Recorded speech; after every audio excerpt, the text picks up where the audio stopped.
Most of the time, people get something wrong about transitions. They assume that there's just one happening in their life, and that's a mistake. Most midlife adults have anywhere from 5 to 20 transitions happening all at the same Oh time. my gosh. Welcome to the Midlife Chrysalis podcast with Chip Conley, where we explore how midlife isn't a crisis, but a chrysalis, a time of profound transformation that can lead to the most meaningful chapter of your life. Welcome to the Midlife Chrysalis. This is Chip Conley, founder of MEA. And I love that I have Kari Cardinale, one of our partners of MEA on this workshop, on this podcast episode today. Kari has taught me so much. She's somebody who often is deferential to others because, frankly, that's probably how she was brought up as a girl and then as a woman. But this woman has a lot of wisdom and she's really good. I like coining terms, but she's good at coining terms too. Digital intimacy, transitional intelligence, also known as TQ. And she is leading a workshop. An online workshop, an online course, an immersion course that starts on March 2nd, called Navigating Transitions. It's our most popular online course. So this is not a bad opportunity for you to actually listen and hear Kari talk about transitions. Because if you're going through a transition in your own life right now, boy, is this course made for you. And it's a great thing to do in the comfort of your own home, very affordably. So I hope you enjoy the episode. Kari Cardinale. Hey. You look like a movie star. Let's start with that. You got all dolled up for this. Thank you. I dressed up for you, Chip. We'll come back to talking about our story and how we met, but you are the chief content officer for MEA and a partner in the business, and you sort of have your fingers in a lot of different parts of the business, but anything related to content is your domain. And the piece of content I really want to start with, and it's not because I want to talk about our content, it's because I want to talk about what I think is phenomenally important in the modern world is the idea of transitions. You coined the term transitional quotient or transitional intelligence. In fact, I think we've trademarked transitional quotient. We also shorthand call it TQ, although we don't have a trademark on TQ. We just have it on transitional quotient. Will you tell us why being able to navigate transitions is so essential in the modern world? And what is TQ? And maybe give us some hints or tips about how a person could be better at understanding transitions. Thanks, Chip. I feel like it's the foundation of what we do at a midlife wisdom school, and it's a funny arc that I back in the '90s when I was first working as a facilitator in corporate development work, I was had the great opportunity to get trained by the work of William Bridges, who wrote a book back in the '90s on managing change, and that was kind of the big thing in that time was managing change. And I loved his work because it was such a simple framework of understanding that change happens in the outside side of life, but transitions is what happens on the inner part of our lives, the psychological components. That made so much sense to me.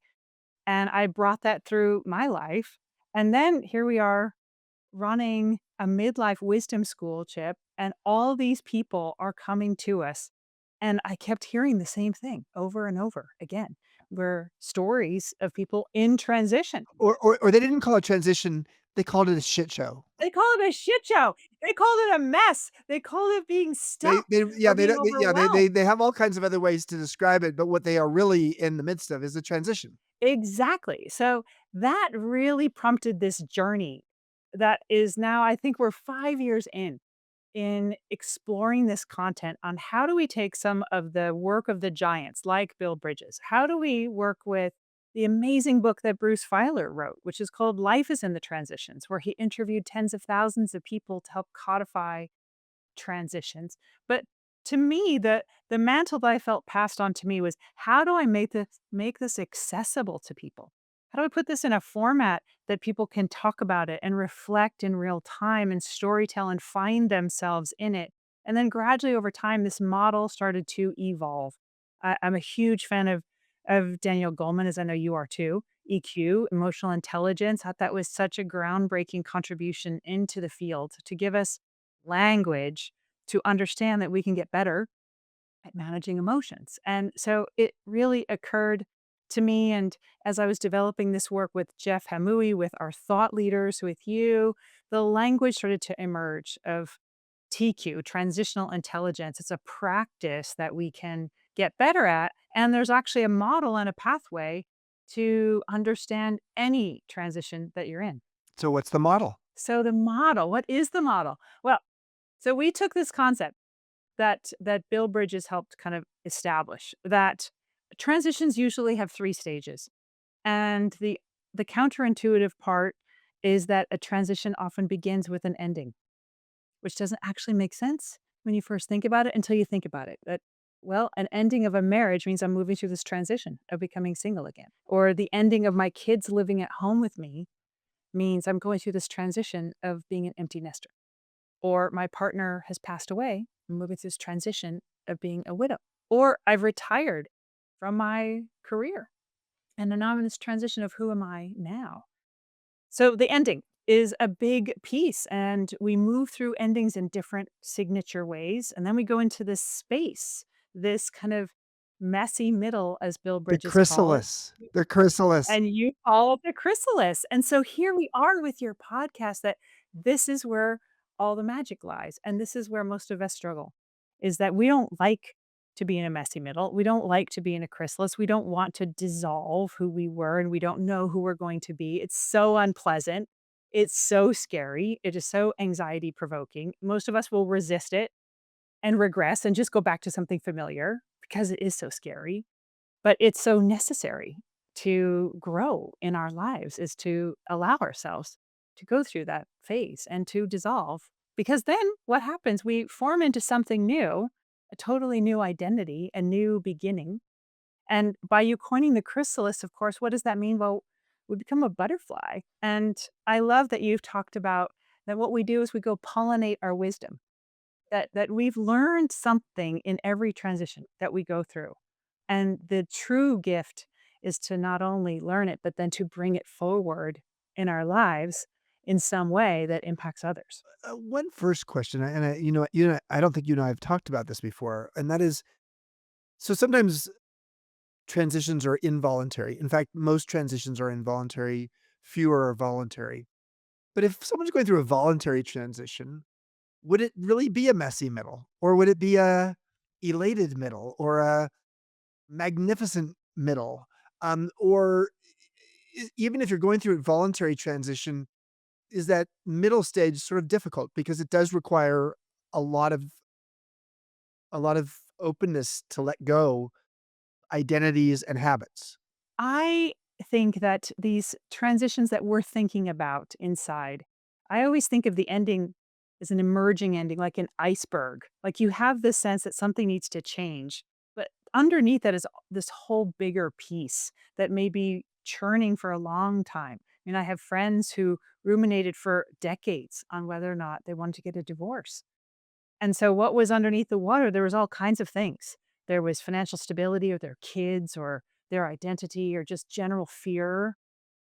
And so those involuntary transitions can also have a lot, I think, that comes to finally getting to that point. Well, even a voluntary one could have stuff underneath the surface. Definitely can.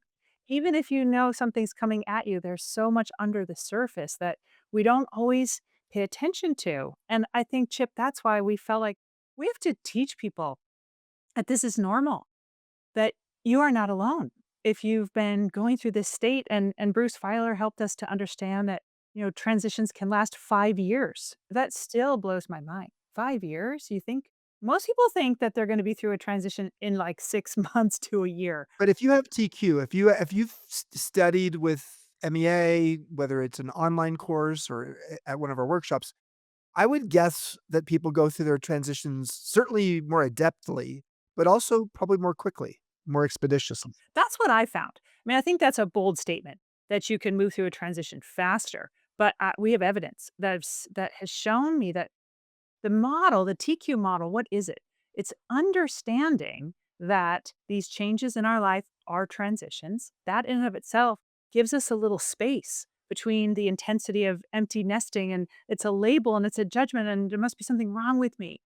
No, it's a transition of I don't have a kid at home anymore and I'm not attending to their every minute, every day. And I have some space now to think about what's next. Or my schedule isn't full of meetings because my last day of work was 2 weeks ago. That's a transition. So understanding that is the first part of the TQ model is awareness. And then we have an assessment, a TQ quotient that most of the time people get something wrong about transitions. They assume that there's just one happening in their life. And that's a mistake. And so we provide a assessment to actually allow you to map out, oh, actually, in addition to having my last day at work 2 weeks ago, I'm also managing a bunch of health stuff with menopause. Oh, yeah. And my mom is going into a senior living and I've been caregiving for her. Oh, yeah. And we're thinking about moving next year. Oh, yeah. And then there's this friend of mine I haven't talked to at all in the past year, and I'm struggling with that. All sorts of other nested transitions start to appear when you take this quotient. And I found most midlife adults have anywhere from 5 to 20 transitions happening all at the same time. If you're enjoying the conversations we've been having on the Midlife Chrysalis, I have a valuable offer for you to consider. My book, Learning to Love Midlife 12 Reasons Why Life Gets Better with Age, is a national bestseller. And right now, you can get a copy for just the cost of shipping. It offers stories, research, and practices to help you move from a midlife crisis to a midlife catalyst and see this stage of life not as a decline, but an opportunity to flourish. Claim your copy today at meawisdom.com/midlife book. That is the life quake, of course. So let's explore, first of all, one fact I would say is that when we're going through transitions in adolescence, everybody's expecting it. In fact, we just chalk it up and say, "Oh, he or they're going through adolescence," and it's the premise is they're having a lot of firsts. But when we're going through transitions in midlife, often we feel like we're getting the game of life wrong. We don't have a peer group necessarily that we're going through the transition with at the same time. Two women could be going through perimenopause 10 or 12 years apart from each other in terms of when it starts. We're often doing it silently, and there's really very little social infrastructure. Whereas for people in midlife, whereas in adolescence, Yeah. you've got sports teams and you've got parents and you've got school and you've got college counselors, and so there's a lot of support, but not much in midlife, and, it's, unfortunate, and that's part of the reason why, midlife prescriptive, drug use for depression is, at the Oh, highest time in one's Adderall. life. That's why there's a spike in midlife suicides. So, let's talk about what are the coping mechanisms through these 3 stages.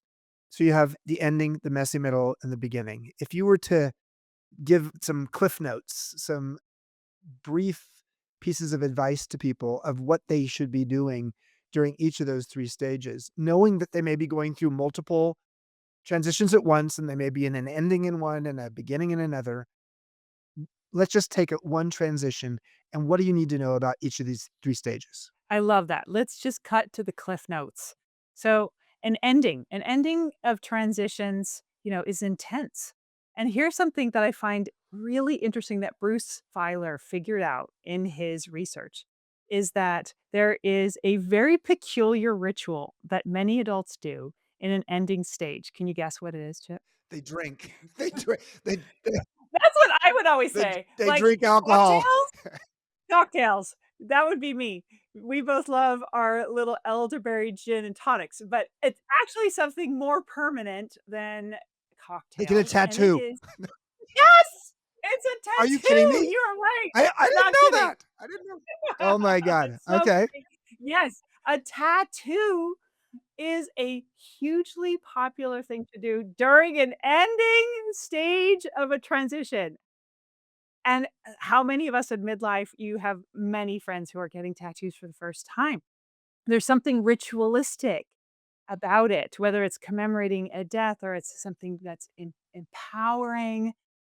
So there's a little fight, not a prescribing to go get a tattoo necessarily. Well, but the point of ritual. So the ritual could be an empty nest party with your friends who are also now empty nesters. It could be throwing a divorce party, maybe with your ex-spouse or maybe not.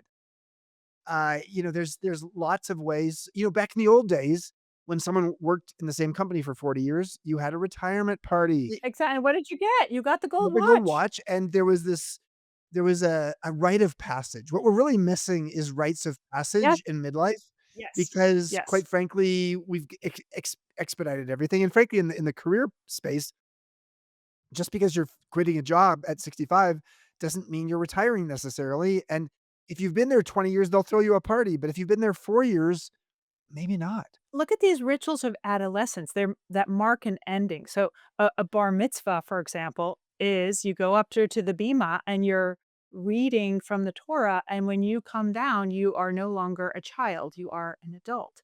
Or the traditional First Nations of Vision Quest, right? You're going up and leaving behind who you once were. Well, we don't have that in midlife, but endings feel kind of like that, that we need some kind of rite of passage to mark that ending. And if we do that, we move through them faster.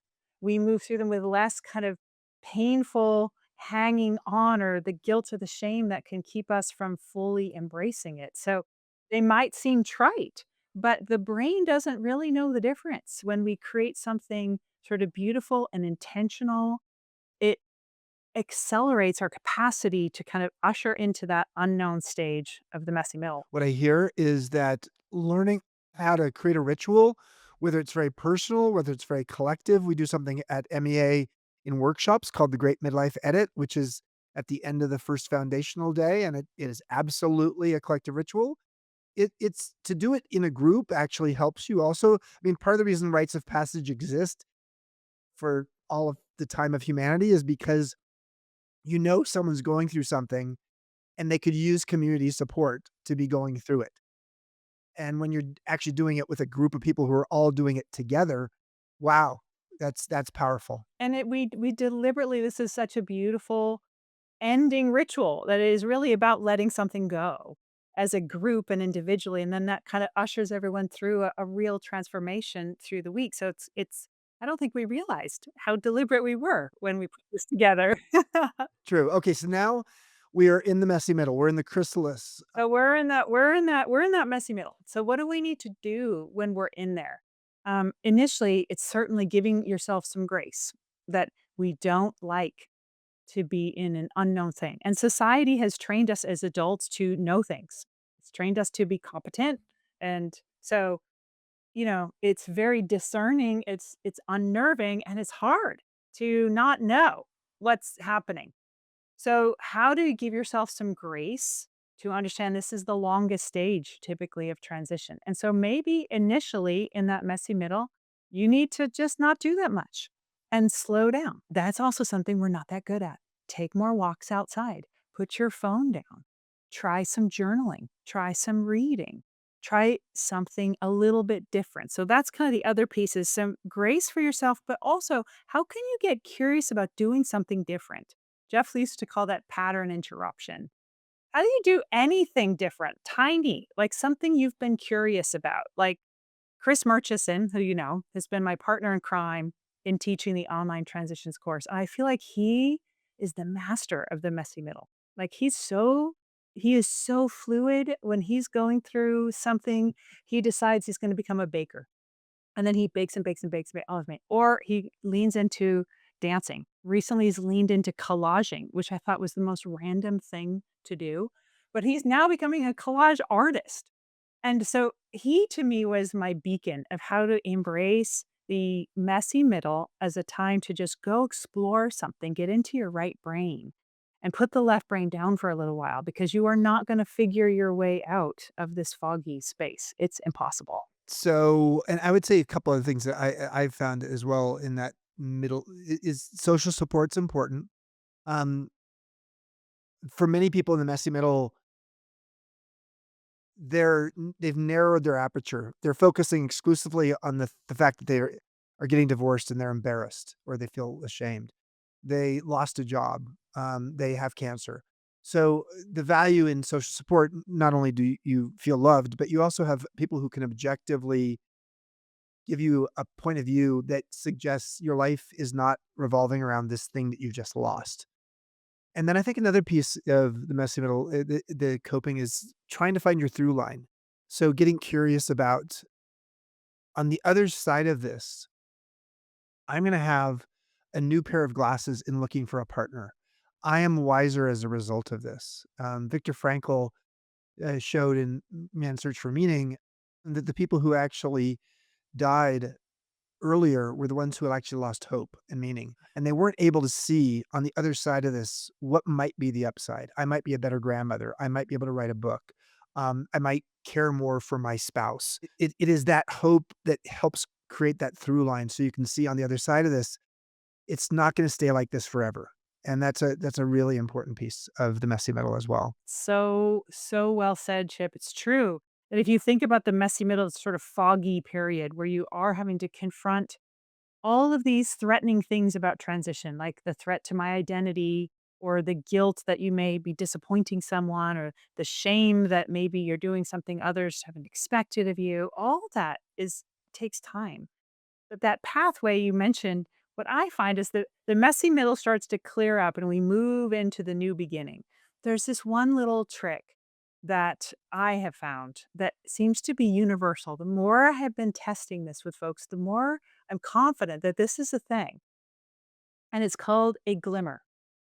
And a glimmer is a little sparkle of something that shows up in your life. It could be a magazine article. And then maybe the next day you hear someone talk about that thing.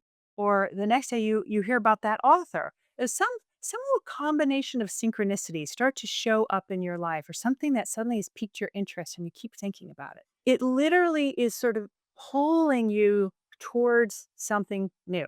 It doesn't necessarily have to be a big thing. It often is just little small things, little sparks that pull you into that next stage of a new beginning where you are now doing something you've never done before. Now, when we were kids and in adolescence, we were more than happy to do things we've never done before. Backflip off the side of a boat. Sure. Go ride a unicycle. Sure. Drive a car with a stick shift, never had a lesson? Sure. We did all kinds of things when we were younger, and we didn't really care about the fact that we didn't know how to do it. But somehow, as we've gotten older, we put all these weird restrictions around us and decided that we're not good at things. And then we stop trying to do something new. And you've talked about this over and over, Chip. You've done it yourself and tried to be a role model for the rest of us as well to go try something new. I mean, I love it ties into your phrase of what would you regret 10 years from now if you didn't do it today? That might be your glimmer. Like, "Oh, I wish I learned how to surf." Well, then that becomes your go learn how to surf. Do it today, not in 10 years. Wow. Okay. So glimmer, and we're going to come back to the glimmer that you learned with me, but we're going to come back to that story. So you've moved into the beginning, and so the glimmer is almost the pathway that is like the breadcrumbs in advance to take you into the beginning.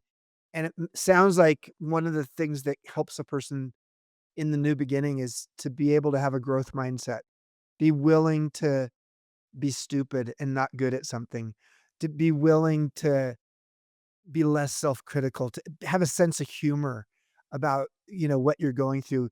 Yes, you were married for 25 years. Yes, you're single now.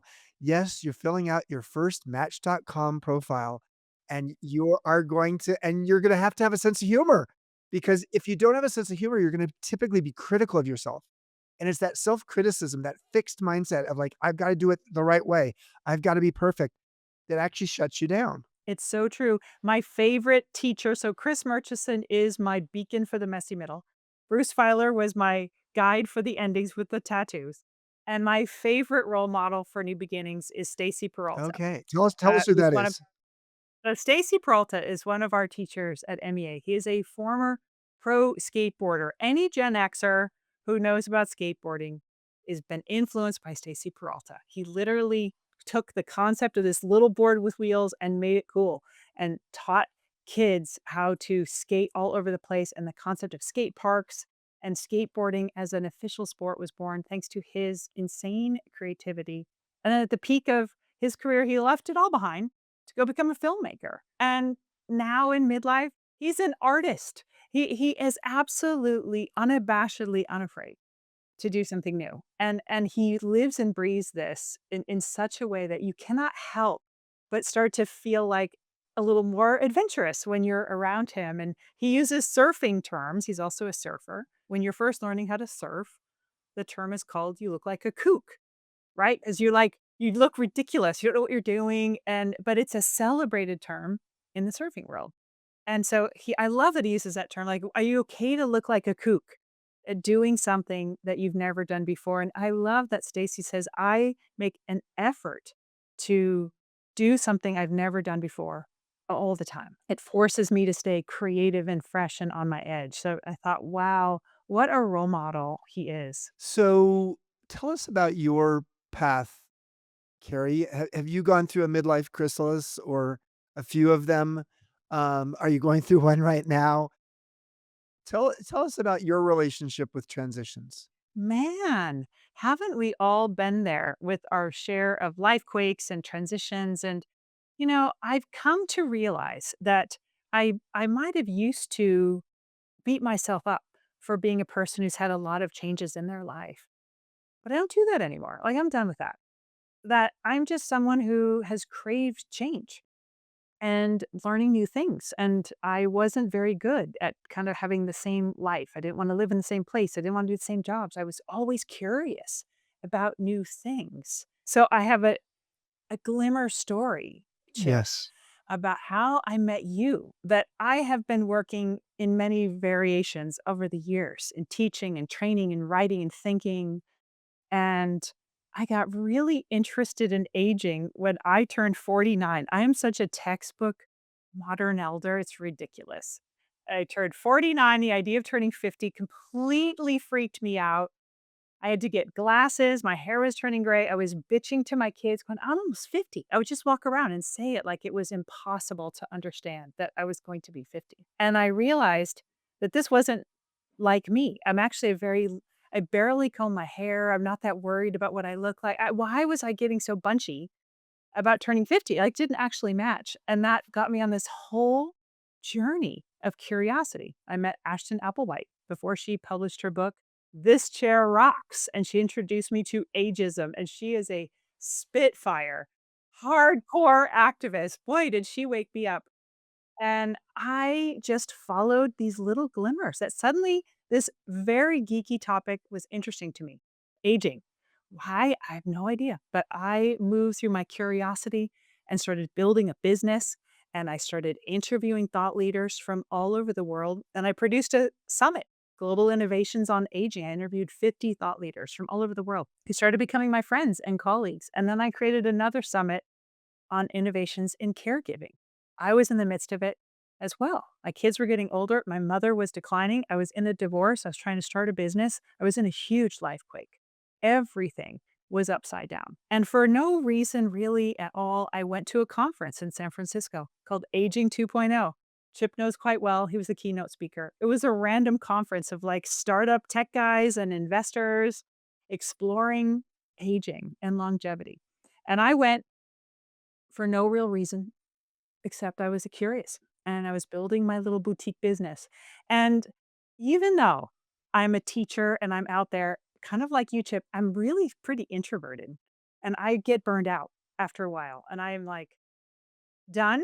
And you were the last speaker after the weekend.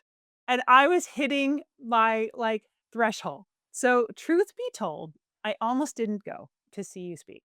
I had packed up all my gear, I had all my swag, and I walked outside. I was wanting more than anything to go walk the labyrinth at Grace Cathedral in San Francisco. It's one of my go-to places. It was a sunny day and it was calling me. And this glimmer just came down as I was standing outside. Maybe it was my A student, but this voice said, "Turn around, get back in there." I had been sitting back in the balcony, and for some reason, I turned around, opened the doors, went back in. walked down all the way. There was nowhere to sit. So I went all the way to the front row, super embarrassing as you were being introduced. And so there I am in the front row. I have no idea who you are. Love you like a brother, but I didn't know who you were at that time. This was 2016. This is actually before I was writing a book about Airbnb experience or having an interest in aging or had even conceived of MEA. We were both They had stumbling me into this. speaking there, and I didn't talk about aging at all. I talked about my peak model and Maslow's hierarchy of needs and You self-actualization, did. and I think it went well, but I mean, the reality was you heard it, and what did you hear? I was thinking about it about 5 minutes before we went on air that I should go find that notebook because I had my little Aging 2.0 book, and I was taking notes as you were talking, and I remember writing you said Modern Elder Academy. I remember writing that down going, "Wow, that is cool. Modern Elder." I got it. I got exactly what you were talking about. But it was just an idea. You are cooking this at the No. highest Yeah. level. You were really had not landed yet, and yet I had just got done interviewing 100 thought leaders. So I had talked to a ton of folks, and everyone I don't know if you and I have ever talked about this, Chip, but all the people that I talked to were specialists, right? So they were gerontologists, or they worked in finance, or they worked in aging in place. So they all had, like, their special space. And then I see you just broadly thinking about this as a much bigger psychosocial element. And that's where I had been living as well. So as you were kind of dreaming it up, I'm like, holy cow, this is what I'm thinking about too. A modern elder. Yeah, a wisdom school for mid. I am so in. Who is this guy? Maslow? Yes, I have a master's degree in archetypal psychology. You're my person. I just had this download of whatever you were visioning, I was right there.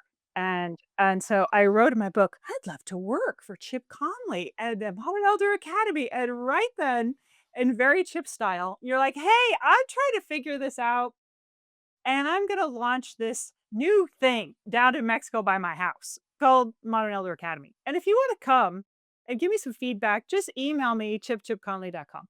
I just about had a heart attack, honestly. I thought, oh my god, Chip, hi, I'm right in the front row. I'd love to come, and here we are now, right? It was, I'm so glad that I said yes to going to this conference. I didn't have a specific reason to go to. I didn't have a lot of money or time, but it felt important to me, and I'm so glad I didn't go up to the Labyrinth at Grace Cathedral, but I turned around and sat down, and I'm so glad I was brave enough to email you and say, "I'm so excited about this. I'll empty the trash cans. I'll do anything because I believe in this mission."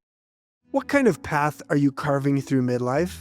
Our free Midlife Pathfinder quiz helps you discover which of 8 archetypes best describe your approach to this stage of life and what that means for your next chapter. It only takes a few minutes and your results may surprise you. Find out your archetype now. It's quick, it's fun, and it might help you see your journey in a whole new light. Take the Pathfinder quiz at meawisdom.com/quiz.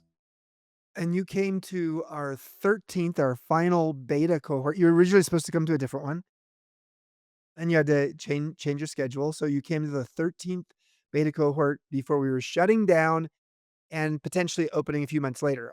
We did the beta, as they do in tech. You do a beta to sort of see if there's a market for this. We had over 150 people go through it, and you met your husband. Uh, you know, we can't promise that at an MEA workshop, that you met your husband, who was a fellow beta participant in that cohort. And so talk about that. Talk about midlife romance and meeting someone who when you met him in the workshop, it was not like, oh, it was not love at first sight. It was like he was nice and nice enough, but you didn't even get that close during the workshop. And then who knows? It started to turn into something. And I was lucky enough to officiate your wedding a few years ago. Yep, you did. Those glimmers, right? And again, the synchronicities of life. I was supposed to come at a different time, and I couldn't because I had to attend to a crisis with my kids.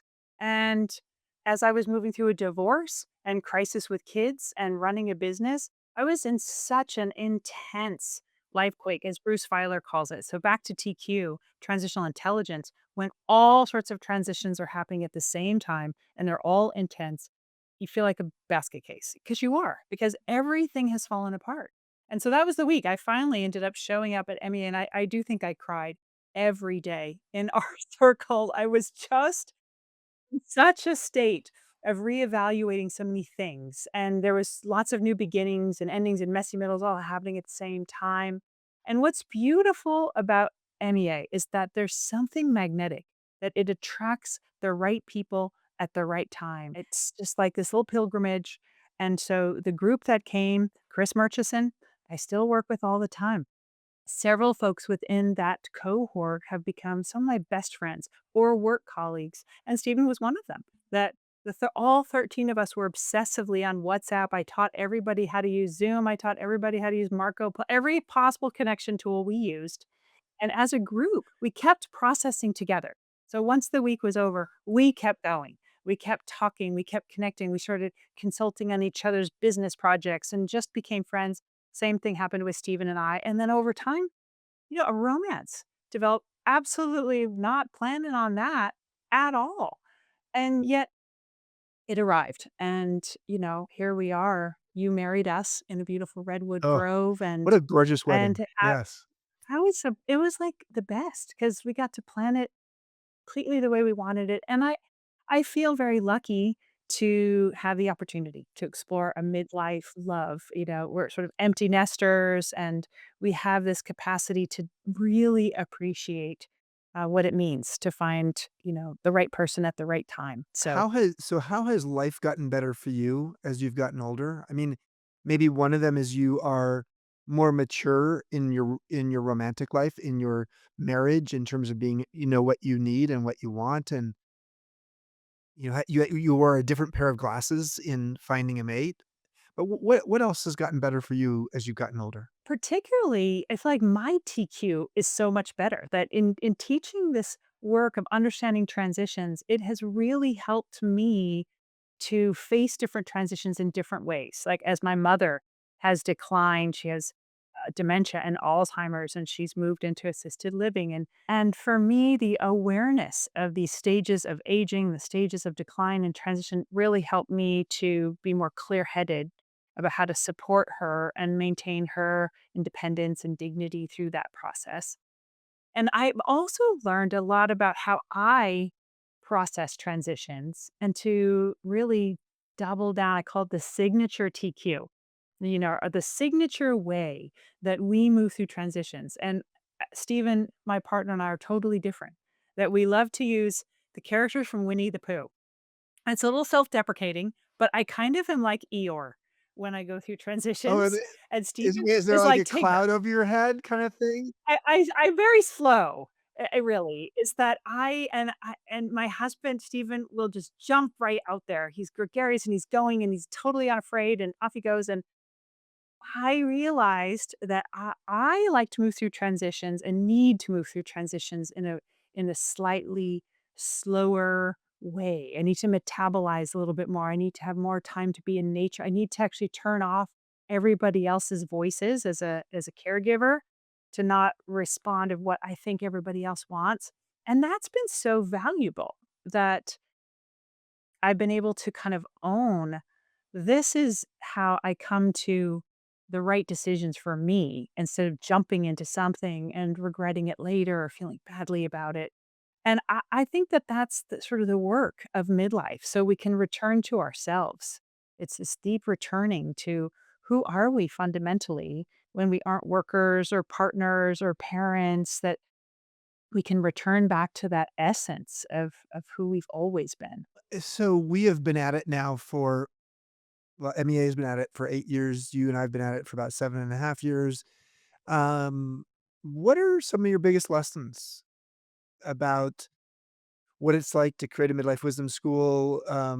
Just what it's like to work with people from 60 countries who have come and are graduates of MEA. What are some universal points of view that you have today that you didn't have 7.5 years ago before you jumped on the bandwagon? I mean, I guess to keep using the metaphors here, I feel like we as a company, as a small little band, we did really listen to these little glimmers that came along that, the first project was so excited to do was to build our alumni community. Why? Because I got so much out of my own little baby cohort and spent time to really create something that no other retreat center does at all. Like, period. We have a whole department and that you can graduate a 1 week experience at MEA and then have local chapters and affinity groups and programs. I'm so proud of that. I feel like that reflects this deep commitment that we have to bringing people back together in midlife and letting them find each other. Yeah, it's not about being one and done, so to speak, which is sort of what happens in No, personal growth and retreat centers is you have this transformative experience, and then 2 weeks bye. later, you're like, Use your you don't newsletter. have any you don't have the email addresses of your the people you're in the No. workshop with. You don't have regional people. You don't have regular Right. Zoom calls with your cohort. Arthur Brooks coming out with a new book, and he's talking about real friends and deal friends, right? And many of us in the first half of life had friends from work or friends from our kids' parents. And I find universally there's been this deep hunger to build an authentic group, a community of friends. And so that to me has been incredibly rewarding to see that we could actually do that in a truly authentic way. And as you know, I was this super geeky digital diva before it was a thing. I was the Zoom queen before anybody used Zoom, and Digital intimacy. You knew how to. I coined this Yes, term called digital yes. intimacy way before COVID. I was working in these remote dimensions before there was even video, and I always felt like this is important technology to bring people together so we don't have to fly and travel all the time. And so, I remember writing my proposal to you, say, I believe I can create an online multi-week immersion experience that's going to have a similar feeling to being, on the beach with you. And you did not really believe me at the beginning. And that was sort of That my that next was charge was pre-COVID, to take that pre-COVID for sure. Yeah. Pre-COVID, we put together this immersion course on navigating transitions, and I still ask people when they come on these classes, the very first question I always ask is, "Where are you in the world?" Put it in the chat, and this waterfall. South America, Australia, New Zealand, Thailand, Canada, New Mexico, Poland, Turkey. What? I have no idea how they found out about us Mm. because 'cause we're not globally advertising, Mhm. but Yep. somehow, consistently, people are showing up from all over the world, and that is so energizing to be in a group with people you're having conversations with week in and week out from all over the world, and you realize, "Oh my god, we have the same story. Wow, you're from Sweden, and I'm from you know, I don't know, Israel. I'm from Kansas, and we have the same story.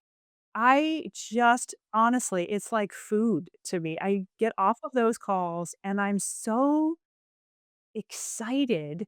And I think the reason why I'm excited is I feel like this sense of hope Mhm. for Yep. humanity that we really can find each other. We just have to get past that that Zoom haze and suddenly the screens fall away and the stories are what pull us together. So one of the practices that I've I've been doing since I was 28 is this practice of every weekend making a list of my lessons of the week and how they'll serve me in the future. And we have a practice. Well, I had a practice at Joie de Vivre, my boutique hotel company, and then at Airbnb when I was mentoring the founders and helping to run part of the company, and then at MEA. And that practice is once a quarter.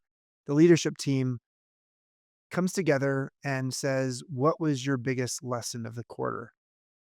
So I tend to end our Midlife Chrysalis podcast with this idea of a wisdom bumper sticker. So in the frame of what have you learned and what's been your biggest lesson and what wisdom have you learned and what's the origin story of sometimes the painful story in the last year because this is our last interview of the year. December 29th. And by the way, yes, we have Wisdom Wednesday on December 31st. And that'll be our last episode of the year. So definitely you guys come back for that. What's your lesson for the year? What's your biggest wisdom bumper sticker? And how did you learn it? I mean, this has been a year, y'all, right? This has been a year. And I thought we had a big year when COVID hit, right? And I remember running a course when COVID hit, and I remember running a course when Russia invaded Ukraine, these big times. And this year has been something else. And what I think my bumper sticker would be so simple. It would just be stay kind. To just stay kind to that is fundamentally who we are. That if somebody is hurt in the street, you're gonna go help them. You're not paying attention to what church they go to or what party they're affiliated with. And I find when people are really vulnerably in themselves and sharing something about their life transitions, we all show up with just immediate kindness. And that becomes the medicine that we need to just take another step or get up another day. Well, my dear, you have a one of a kindness. Oh, the wordsmith that you are, you do it One of a again, Chip. kindness. You're kind and you do it in a one of a kind of way. So I love working with you. I feel so honored to be collaborating with you and to see your genius. I one of the beauties of working in an organization where everybody's doing their best. And my favorite question to ask people is, how do we support you to do the best work of your life here at MEA or Airbnb or Joie de Vivre? I see you doing the best work of your life, and that makes me very happy. And right back at you, my friend. It is such a gift and a pleasure and an honor. I'm so glad we could do this today to wrap up the year. Happy rest of your holidays, and I'm going to see you early in January. Yeah. And thank you everybody for listening. Carrie is a delight. I just have to say, she gives me joie de vivre just hanging out with her. Three key things to know. Many of these things will be in the Navigating Transitions immersion course online that starts on March 2nd. So check that out in the notes, the show notes. But the first thing is we went over it very quickly, but Bill Bridges, who wrote a book called Transitions, talked about the difference between transitions and change. Change is external, it's often situational and circumstantial. But transitions are internal. They're often psychological and spiritual. And that's why we use the word transitions. We use the word transition and change interchangeably. But if you want to get precise, know that a change is something that's happening externally. You could change your job or your marriage, and 2 years later, you're still complaining about the new about the new boss or spouse because you didn't do an internal transition. So transitions are more profound than changes because they require a psychological and spiritual shift. And it may mean you're wearing a new pair of glasses. Second lesson is just sort of core MEA material around transitional intelligence. The idea that there are three stages: the ending, the messy middle, and the beginning. And there's coping mechanisms for each. There's the ritual. A ritual is what helps you to mark an ending and know that you have moved beyond that. In the messy middle, it's often learning how to slow down, how to be aware, how to see things. Often people rush and they're rushing around doing a lot of things.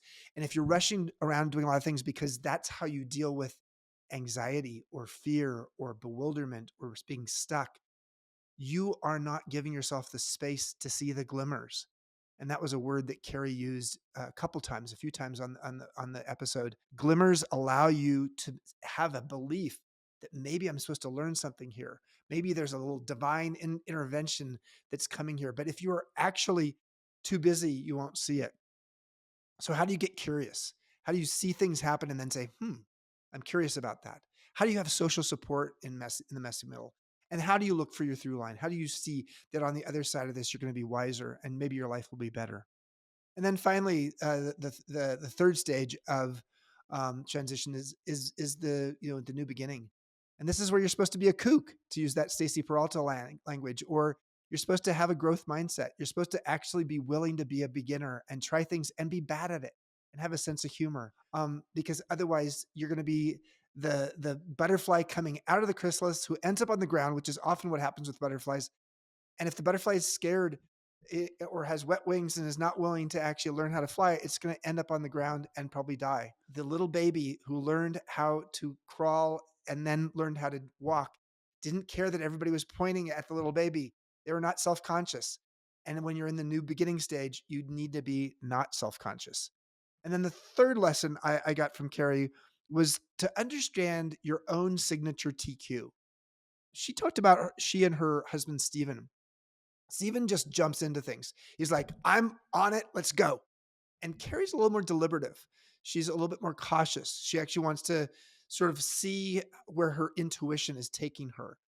And that's a really important part of TQ because TQ is not just about, okay, understanding these three stages. It's understanding your unique approach to how you go through those stages. And that's part of what she's going to be teaching in this online course of navigating transitions that starts on March 2nd. I hope you enjoyed it. I hope that you can realize that in your own life, transitions are essential.